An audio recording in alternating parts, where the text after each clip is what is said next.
time to get gardening.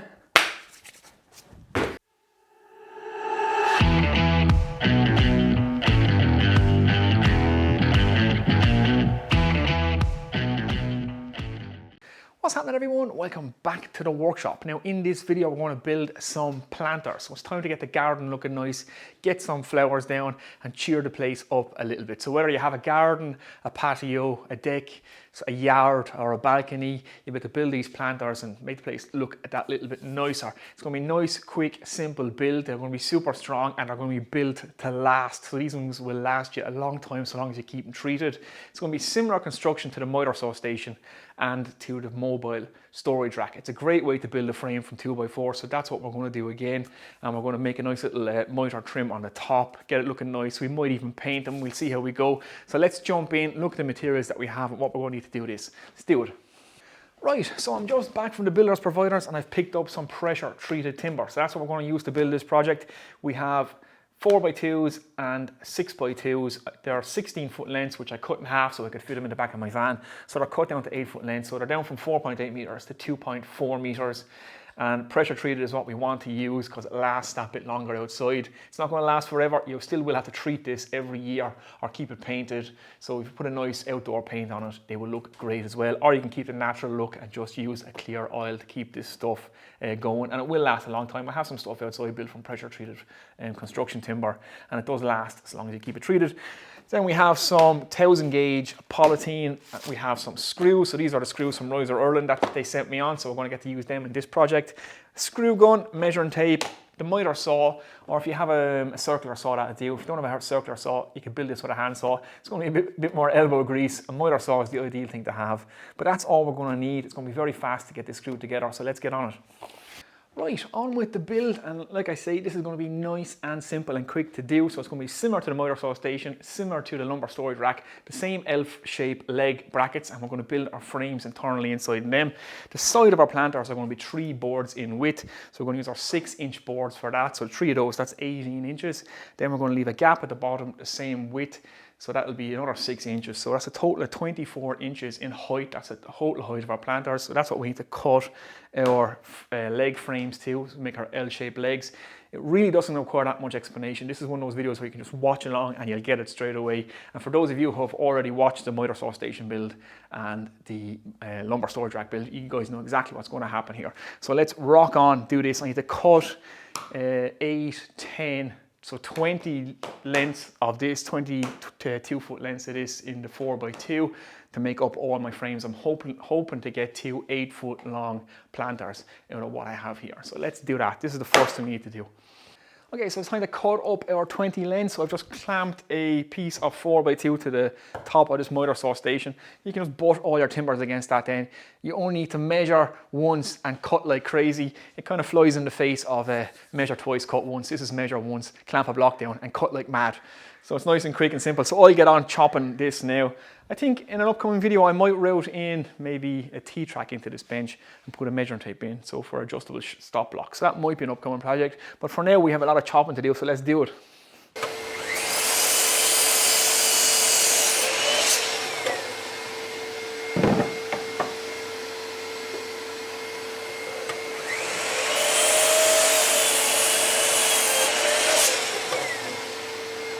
Here's a handy box of screws. They give you some bits in the box. I just noticed at the top of the box you have a screw measure, so 80 mils, and you can measure the thread width as well. So you have 3.5, 4 mil, 4.5, 5 and 6 mil. These are 5 mils, so they fit in there. That's handy. So if you're ever unsure of your screw size and thread width, you can just check it with the top of these boxes. Very nice. Okay, so we have our 20 lengths all cut now, and this is like you've seen me do before if you've been watching my videos. We're going to make the L-shaped legs. So one like that, and we're going to screw these together. So 3 screws in each one will be plenty, and that'll make both our legs and our frame section all in one. So we have 4 to do per planter, and then we'll have 2 single legs which will be in the middle of our planters, front and back. Again, this will all make sense when I go to assemble. So I have 8 of these now to screw together, so let's get on it.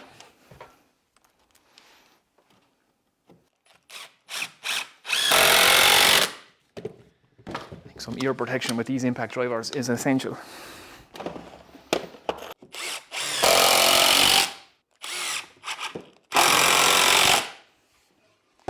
So just like that.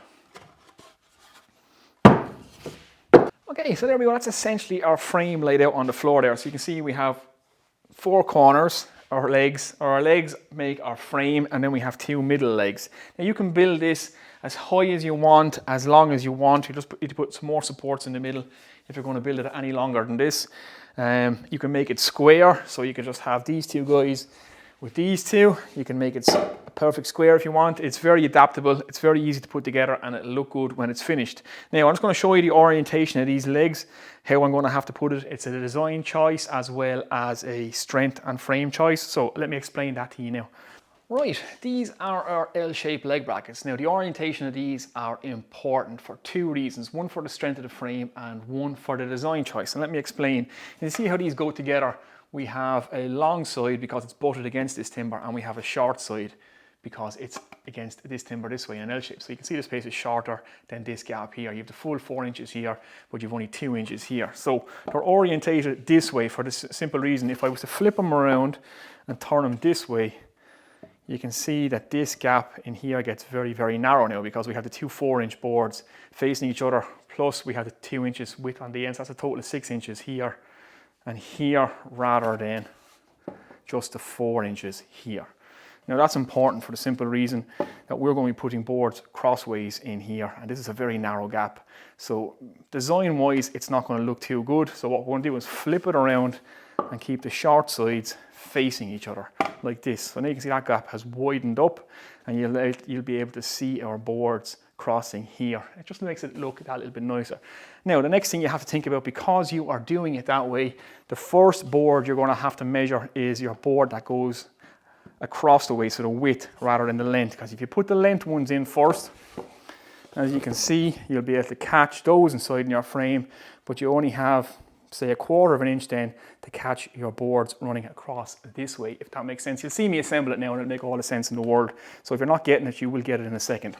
So just when you're orientating your legs, when you're arranging your legs, keep the short sides facing each other at the end so that you have a nice gap in here that you can see your boards crossing, and you'll be able to catch them within your frame. That's just a little consideration to think about. Again, if it's not making sense to you now, as soon as you start screwing this together, it'll make perfect sense.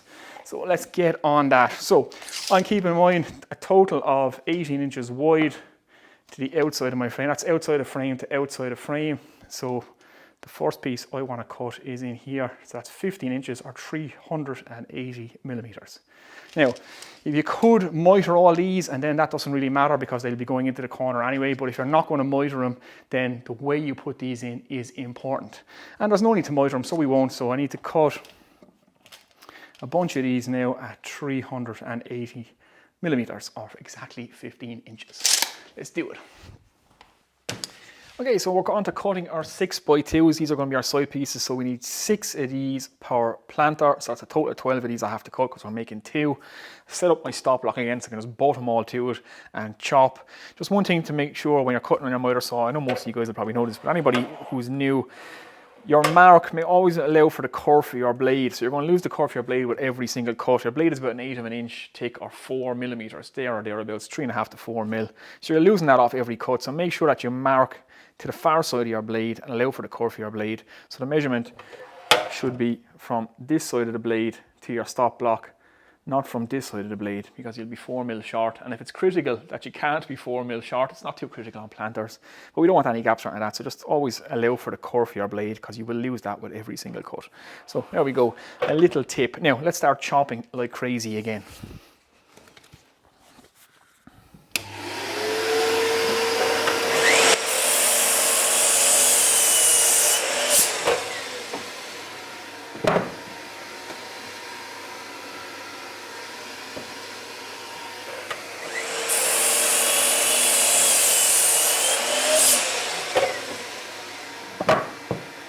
Okay, we have all our sides cut, and they will just slot in there like so. Just like that. That's the inside of our planters now, and you can see leaving that gap, just that little bit wider, helps the design, I think. You can see the nice straight lines in your board. You can see these boards a bit better. If that was really closed off, it wouldn't look as good. And if you want to paint this and you want to keep your frames, your legs maybe a different color to this, then it's nice to have that little gap just to show off the sideboards like that. So I have all these cut now. It's only a case of screw all this up. Now we need to cut our boards along our length of our planter. Again, 3 boards in depth like that, and yeah, let's get on it. Okay, on to cutting our sides, and I've just set my stop block up down this end of my miter station now, so I can just butt them all to that and chop. These are going to be 2,380 millimeters. Now they were originally 4.8 meter boards. They were cut to 2.4, but by the time I square off the ends and I adjust for my not so accurate cuts that I cut when I was at the builders providers with the circular saw in hand, you lose a couple of mil here and there. So we're going to cut them all down to 2,380, and that guarantees that every single board I cut, I will be able to get that length out of it. So yeah, that's it. So that's going to be the length of those guys. So let's get on chopping. Right, we're ready to start assembling this frame. So we have all our sides cut, we have all our ends cut, so it's just a case of screw this together now. If you haven't realised, we're building it upside down, so the top is against the floor. My floor is really flat, so it's nice surface to build upon. So these are the feet, that's the top. So when we have all this screwed together and we get our base in, we can flip it back over, and then we can put a nice trimmer on our top. Right, so it's a case of just screw this together, very simple. I get on that.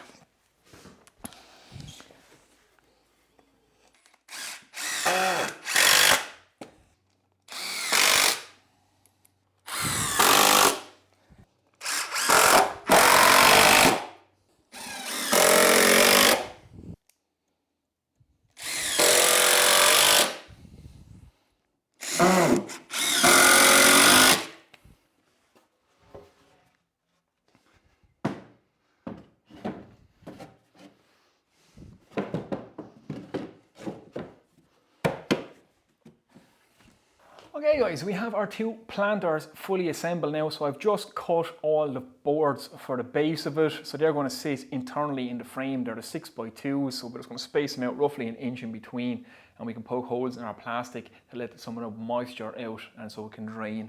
Now there's a couple of ways you can approach this. We can, you could put a batten on the inside, drop all them on top of the batten so you don't see the screws. You could pocket hole all these and drill them this way, again to hide the screws. I don't have a pocket hole rig, so I'm going to be screwing them in from the side. I'm not overly worried about looking at screws. These are probably going to be painted anyway, and you won't see them after a while. They'll be sunken into the timber. A lick of paint and they look lovely in the garden with hanging flowers and stuff hanging over them, so it's not really a big deal. The ideal thing would be a pocket hole jig. Again, I haven't got one, so it's on my list of things to get. So I'm just going to get all these in place now and screw them in from the side. And it's unbelievably hot in here, so I am back in my shorts. So before when you say it, yes, my legs are very white. I'm a ginger-haired Irish man. What other colour would they be? So let's crack on.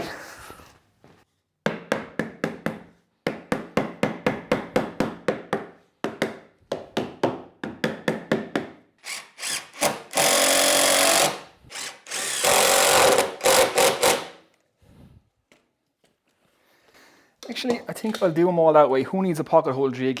This is the underside, so it's not going to be seen. So I can screw them all this way and that will be good enough. So let's do that.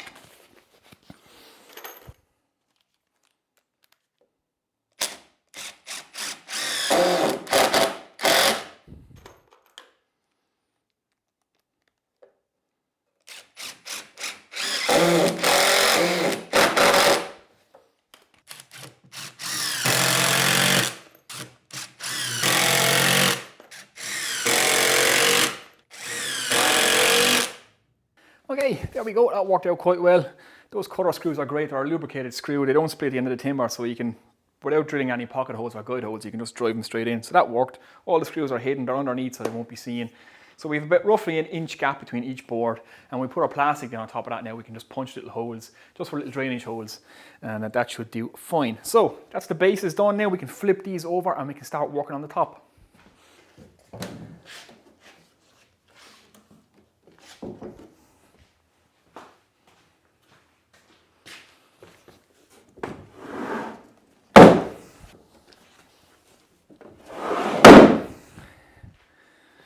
Okay guys, there we go. We are flipped over, stood up, and we are almost home and done. So next thing we want to do is put a border around the top of this. Now you have 2 choices here. I'm going to go with the 4x2 simply because the space that these are going against, I don't want them to be too wide. They have to go back tight to a wall, but this is personal preference. You could put the 6x2 on top. If you wanted to use these to sit on, you could absolutely do that.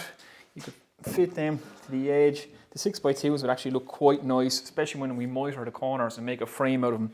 The 6x2s might look that little bit nicer. And like I say, when that's screwed down, you have a nice little ledge to sit on. Now, one mistake that I've made when I cut these in the builder's yard, I cut them all in half. I should have left 4 of them over 10 feet. Now none of them are long enough for a full run, so I'm going to have to cut them in the middle maybe and join them in the middle. Not a big deal, just something I didn't think about. So if you're cutting these and you're loading up your van or whatever, leave yourself some longer lengths for your border. And yeah, so there we go. So if to miter all these now, get them in place, screw them down, and then it's a case of plastic line these and we're almost done.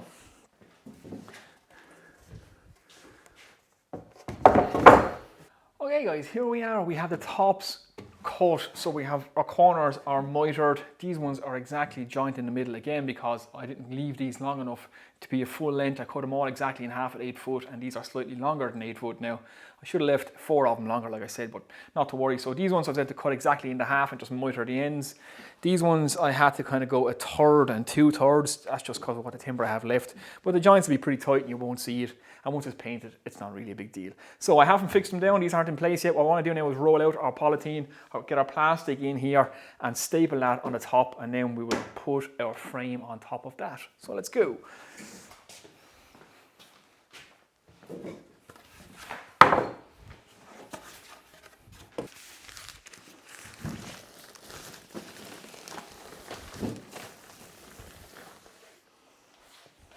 Right, hopefully you can see there, it's hard to get this all in shot, they're kind of long, but polythene is definitely one of the ways to go to line these. You can buy planter specific liners and stuff like that, but this is like 20 euros for a roll. You get a load in it. You can use it for multiple other jobs, for groundwork, for putting under concrete, for whatever. You'll always have a bit, and it's only 20 quid. It's really tough, and it's only a case of poke a few holes in the end of it to let some of that moisture drain out. And it folds out 4 times as well, so just one cut will probably do both planters. Now let's get on it. We'll cut it about here.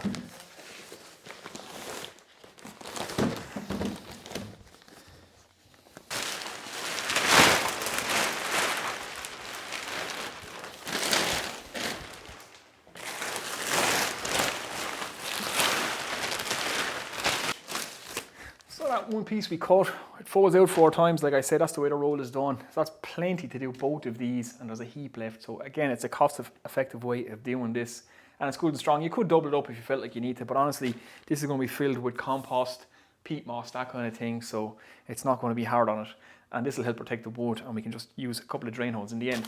So just want to tuck it into our corners.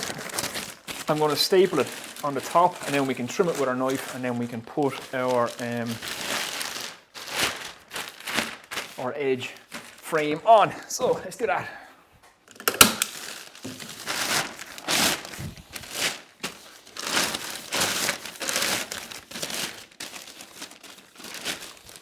And the staples are really just to hold it in place. They're not actually necessary. Once this is filled with pot and compost and peat moss and all that stuff, these won't be needed.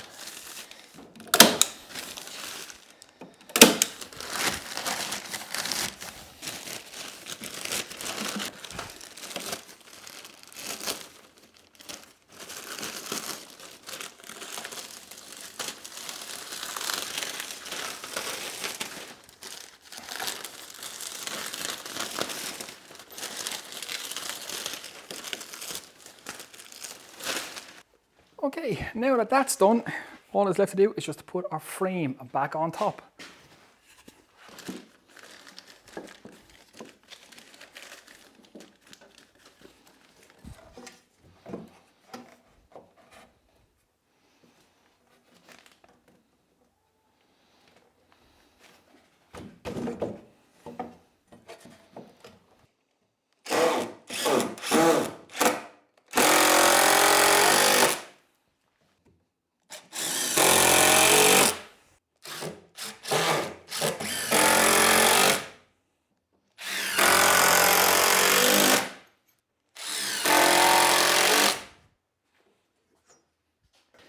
Right guys, there we go. 2 extremely strong, long planters. These things are solid, sturdy. They're going to last for years.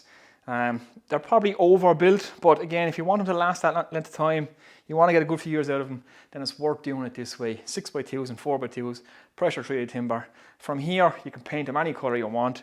Keep them natural colour, just oil them. No problem whatsoever. They're good, solid, strong, and they will take a heavy load of soil. So there we go. And you can make them any shape you want. Square, rectangle. You can make seats out of them. Sky's the limit really. But again, using this frame system with the 2x4s or the 4x2s, you can see how versatile it is, and you can build almost anything with it. So there we go. We have 2 planters ready to go, and I think I have enough left over to build a little square one. Right guys, there we go, another project finished. These are ready to go out into the garden now, fill them full of compost and soil and get the plants into them, make a decision on whether I'm going to paint them or not. So we'll see. Again, very, very simple, nice and easy build. It's a good concept with that 2x4 frame. You've seen it now in the miter saw station, you've seen it in the mobile lumber rack, and now you've seen it used to make planters. And these ones are really strong. These will last for years, as long as you keep them treated and look after them. Mind the feet. Wherever they come in contact with the ground, that's probably the first place they're going to rot. So if they're on soil, you might want to put them on a plastic base or treat the feet with some protein or something like that, just to stop that from rotting. But other than that, these things, like I say, will be around for years to come, and they are super strong. They might be overbuilt, but it's better to overbuild it than underbuild it in my book. So I've enough left to build a little square one, so I will do that. Now, if you guys are on Instagram, make sure and go follow me there. You will see these out in the garden when I have them all ready to go with the flowers and stuff in them, and you'll see whether or not we decided to paint them, or did we decide to keep them in that colour. I'm not sure yet what we're going to do here. I also have a load of stickers to give away or to send out to people, sticker swaps, that kind of thing. Well, I'll do that all on Instagram. It seems to be the kind of place to do that. You can contact people easier that way, and it's easy to share little snippets of behind the scenes stuff. So if you're on Instagram, make sure get on there. I'll leave my link to me below, and you can follow me there, and you can see all this kind of stuff. So that's it. It's getting late now. It's time for a beer, and yeah, I'm pretty happy with how this turns out. I can't wait to get him out to the garden. So hopefully you've enjoyed that one, guys. If you have, don't forget to hit the thumbs up button. And if you're new here, as always, feel free to subscribe. Plenty more projects coming up. So yeah, that's it. On to the next one. Take it easy.